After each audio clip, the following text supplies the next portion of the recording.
Французы меня вообще прикалывают. Вот коробка французская. Ну или какая там GR3.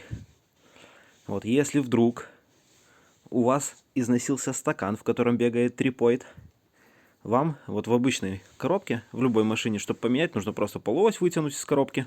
Ну, понятно, слить масло, вытянуть полуось. Ну и просто снять пыльник, поменять стакан.